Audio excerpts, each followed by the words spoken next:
Itong yabang ng mga Duterte, lalo na nila Baste at Pulong, ah, ikakapahamak nila to.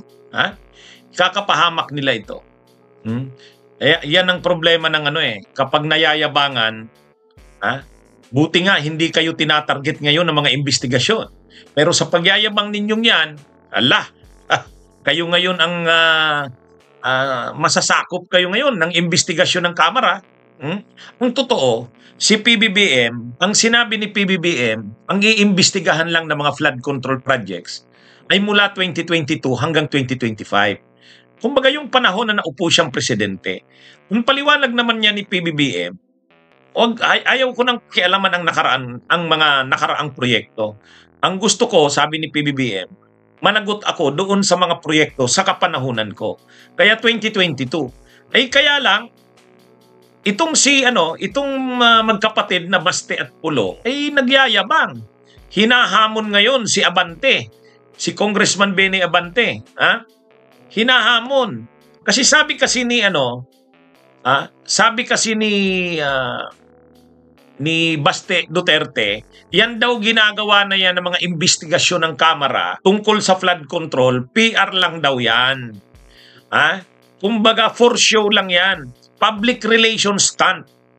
Ang hindi naiisip ng mga Duterte, okay na nga yun na nagsabi na si PBBM na ang iimbestigahan lang ay yung panahon niya. Ibig sabihin 2022 to 2025. Dahil hindi nauungkatan yung mga anomalya, yung mga kapalpakan ng mga flood control projects ng Duterte, siguro naiisip nitong mga Duterte na walang anomalya ang mga proyekto nila. Biglang nagyayabang itong si Pulong ay si Baste. Sabi ni Baste Duterte, wala. Ano lang yan? Palabas lang yan. PR lang yung mga investigasyon na yan ng si Kongreso. Wala namang kalalabasan yan. Kahahantungan yan. Siyempre, napiko naman si Benny Abante. Sabi ni Benny Abante, ba't hindi mo tanungin ang kapatid mo? Magkano ang projects niya sa panahon ng presidente ang ama niya? Alam naman natin na 51 billion ang budget ng flood ni Pulong Duterte mulang 2019 lang to 2022. So ngayon, sinagot ni Benny Abante si Baste. Tanungin mo, bakit hindi mo tanungin ang kapatid mo? Yun. Yan po ang sagot ni Benny Abante kay Baste. Napiko na naman ngayon si Pulong. Si Pulong naman ang napikon. Sabi niya, huwag mo kaming pakialaman sa Davao City. Wala kaming ghost project sa Davao City. Imbestigahan nyo ang projects ko. Ni piso, lahat niyan, sintimo. In-implement ang projects ko. Walang ghost projects. Yun. Ito mga kabunyog ang sabi ni Pulong. Ipakita ko sa inyo. Ito yung sabi ni Pulong Duterte. Ayan. Kita nyo? Yan ang pinagmamalaki ni Pulong. Davao City, Davao City, walang ghost projects. Yan ang sabi ni Pulong. Mga kabunyog. Ayan walang ghost projects sa Davao City. Pulong Duterte tells Benny Abante, every peso spent, every project done. Yan. Yan ang pagyayabang ni Pulong. Hinamon nila si Benny Abante ng ganyan. Hinamon nila ng ganyan si Benny Abante. Hindi sila tatantanan yan.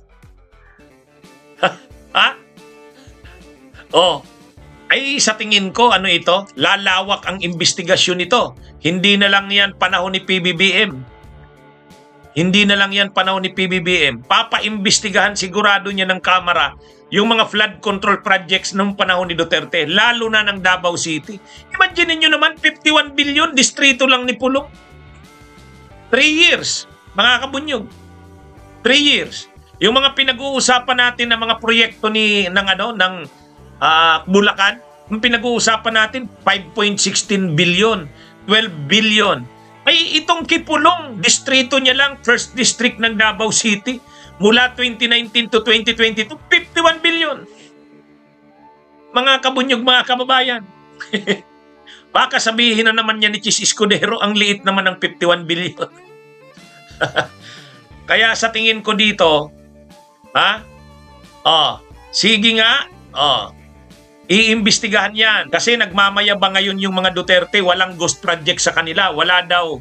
Every peso daw spent. Every project done. Sa tingin ko hindi ito papalampasin ni Benny Abante. Ha? Hindi palalampasin ito. Ano yan mga kabunyog?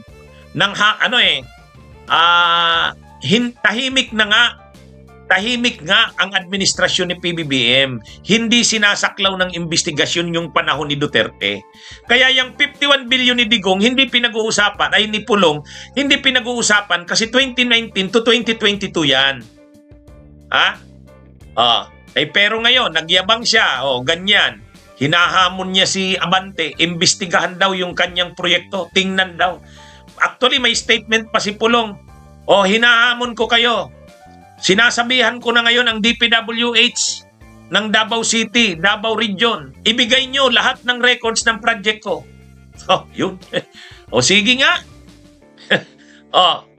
Ang tanong, bakit mahapa din? Yun lang.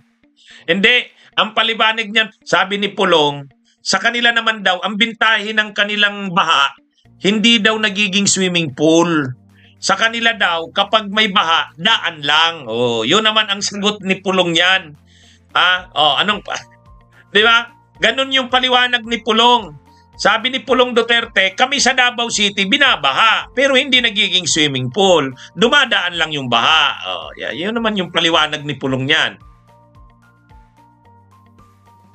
Pero mga kabunyog, kaya ako sa tingin ko, pwede naman sanang nanahimik na lang ang mga Duterte. Nanahimik na lang. Kumbaga, pasalamat sila at hindi sinasaklaw ng investigasyon ang mga projects nila. Kaya lang, bumanat si Baste. Sabi ni Baste, wala. PR lang yung mga congressional inquiry na yan, congressional hearings na yan. Nagalit ngayon si Benny Abante. Sabi ni Abante, ba't hindi mo taningon yung kapatid mo? Saan napunta yung 51 billion? Ito, si Aris Labor, yabang ni Pulong Duterte, taga Davao ako, pero wala akong makitang flood control projects dito. Ayan. Ayan na. Ayan mga kabunyog. Parang ang pinagmamalaki ng mga Duterte dito sa sinabing ito ni Pulong na parang wala silang takot na imbestigahan yung mga projects nila kasi sila napakalinis. Every peso spent, every project done. Bawat piso daw, bawat sintimo nagastos, bawat daw proyekto nagawa. Ang yabang Ang yabang ni Pulong Duterte Bawat peso na, bawat sintimo nagastos. Pero sige, sa ginawa nyong yan, pinainit nyo na naman ngayon sila Benny Abante, hindi kayo tatantanan yan. Hindi niyan susundin si PBBM. Kung si PBBM ang gustong imbestigahan lang ay yung 2022 projects hanggang 2025, hindi. Ito, uungkatin sigurado yan. Uungkatin yan.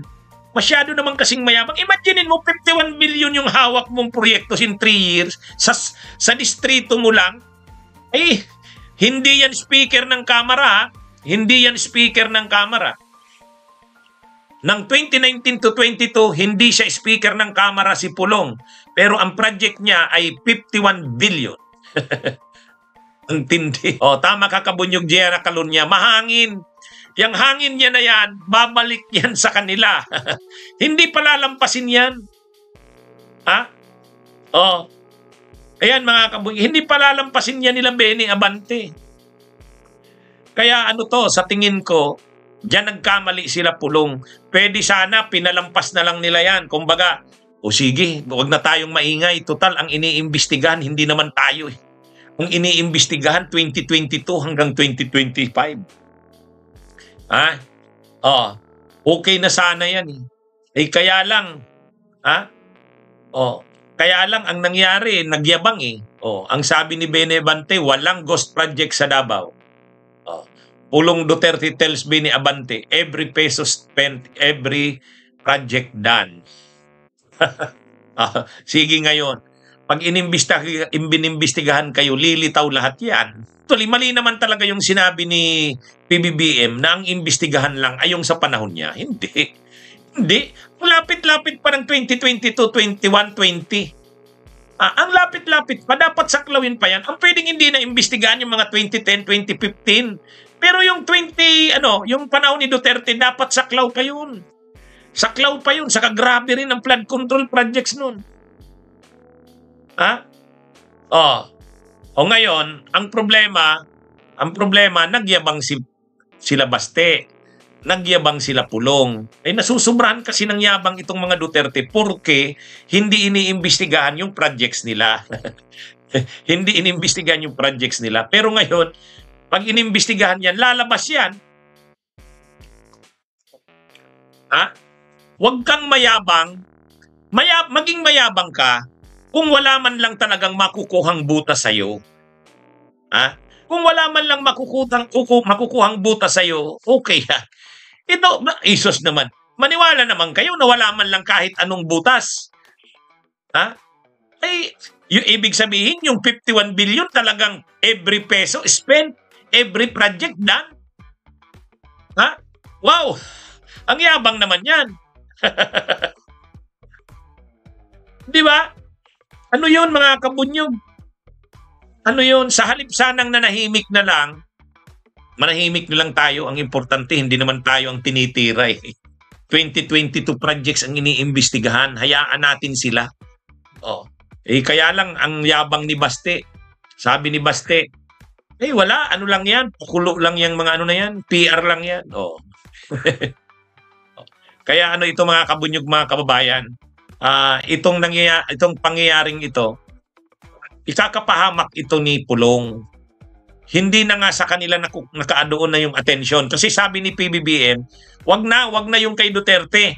Mahirap namang imbestigahan ko yung panahon ni Duterte. Ito lang sa aking panahon. Yun ang sinasabi ni Marcos.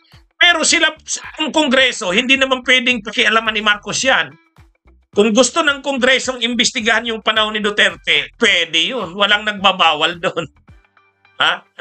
Walang nagbabawal doon. Pwedeng sabihin nating walang ghost project. Pwede nating sabihin walang ghost. Ibig sabihin, inimplement naman ang mga projects. Sabihin na wala man lang kapuna-puna, wala man lang kadipi-depekto yung projects niya. 51 billion pesos yon. Ang yabang mo naman. 51 billion? Wala man lang ang lahat ng 51 billion talagang ginastos Walang napunta sa bulsa ninyo Ang projects na yun, lahat maganda hindi substandard. Medyo naman yan. Mayabang naman yan. Mayabang talaga yan. Sige nga, abangan natin ang susunod na kabanata. Ano yun Nasubrahan. Dapat nanahimik na lang. Parang katulad din yan ni Diskaya, yung kontraktor na mag-asawang Diskaya. Okay na nga, ang yaman-yaman na nila, ang yaman-yaman, ang yaman-yaman. Tahimik na lang dapat, hindi mo na yun pinabandila yung yaman mo. Nagpa-interview kay Julius Babaw, nagpa-interview kay Corina Sanchez. Pinakita ngayon yung 100 niyang luxury cars. Tapos, tinanong pa, bakit nyo po binili itong Rolls Royce? Anong nagustuhan nyo? Kasi may payong yan. Ang tindi mo naman. Tapos naman, bakit to pong Bentley nagustuhan nyo? Kasi mayroon pong mayroong wine para sa champagne. Grabe. Alam mo mga kabunyog, mga kababayan, itong mga taong ito, sa kanila, naging normal na sa kanila ang kayabangan ng kanilang kayamanan. Sa kanila, manhid na sila. Ang nangyari sa kanila, ang ibandila ang kanilang yaman, ang ighambog ang kanilang mga ang kanilang yabang, ang kanilang yaman. Para sa kanila, normal yan. Wag kang wag mong isipin na walang makukuhang depekto sa iyo. May makukuha at may nakukuha. Diba? Ano yan, mga kabunyog? Na lang sana, nanahimik na lang. Nanahimik, hindi O sige. Parang hinahamon niya ngayon, Ha? Parang hinahamon niya ngayon ang Kongreso. Sige, imbestigahan niyo ang mga projects ko. Imbestigahan niyo. Hinahamon ko kayo. Sige nga. Sige nga. Yan lang. Ano sila ngayon? Mahahagip yan. Itong lifestyle check, mahahagip sila niyan. Bunyog, bunyog, halikan na kasama ka. Bunyog, kapag buklod ay may pag-asa. Luzon, Visayas, Mindanao, isa ang pananaw. Sa bagong Pilipinas ang bunyog isisigaw.